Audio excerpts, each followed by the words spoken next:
where we left off. So we were able to print the content or the payload of that object CL1, okay? And we've already initialized the internal pointer within CL1 to null.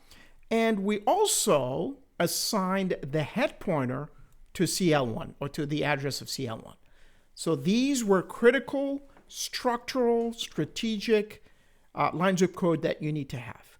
Now, let me show you what else you can do with this. Now, remember I mentioned the list. Can we refer to the list as some sort of an entity, right? And it's of type client anyway. And so we're going to use a pointer, right? So what I'm going to do is do this right here and struct client and call it list. And the only time I'm going to use it to traverse the list. So I'm going to call it list PTR. How's that? Okay. So it's a list pointer. So it's going to point to the beginning of the list at all times, and then we can move it. So this is what I'm going to use to traverse. We're going to use this pointer to traverse the list of clients, right? So that would be the idea behind this. So let me just put an asterisk here. Okay. All right. So let's prove that we can actually do this. So instead of testing right here, what I'm going to do is create an alternate test right here where we traverse the node and so on. So when you do this, the first thing you're going to do is you're going to take your list PTR and assign it to the head of the list. We could do that right now, right here. So you could do a list PTR and make it equal to the actual head. So they have the same data. We're not going to move head only, we only move head only when we insert items. But list PTR, we're going to use it when we move across items. So that will be the main difference between list PTR and head. Let me just compile here to make sure that we're syntactically correct. Everything is good. And I'm going to print the same data that I had here with list PTR. Okay? So I'm simply going to go ahead and do this. Printf. And the same thing, %s /t, give me a tab. And that would be the other payload, which is the %.2f, which is the balance, /n. And I forgot to put a quote here, all right? And I want, this time, you need to dereference list PTR, right? So, and how do you do that?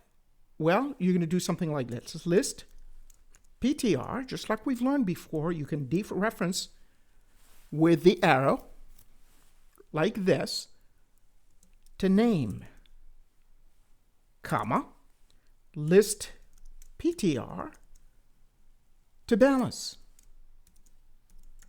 Now let's see if we get the same data. So this will be critical. If we get the same data, we're in good shape, right? So compile and run. And let's put Kelly here and a balance of $20. And sure enough, so we're in really, really, really good shape.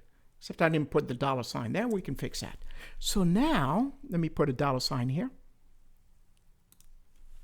We can get rid of this test line here. Since this line will be meaningful to us every time we want to print the content of the list, right? So all we need to do after that is increment the pointer list PTR to the next one. But first, let's start inserting items. So create a next node, right? So how do you create a next node? CL2 and then put some data in there, right? So struct client, so totally independent object, CL2, okay? And then you can ask the user to go ahead and put data in it, right? So we can go ahead and populate the payload for that one. So we can copy this code here. And all you have to do is change it to CL2. So let's do that here. Okay. And this here will be CL2.name, CL2.balance. However, we're going to have to link the nodes now. And how are we going to do that? Well, first, how about the internal data member? Right? Remember, head was pointing to the first element, CL1. Aha. So can I do this? CL2 dot next equal head. Right? So what it's doing is now they're both pointing at the same address, at head, which really is pointing at CL1. Okay? Good. But now you can move head to point to the beginning of CL2. So now you go ahead and say head equals the address of CL2. Okay?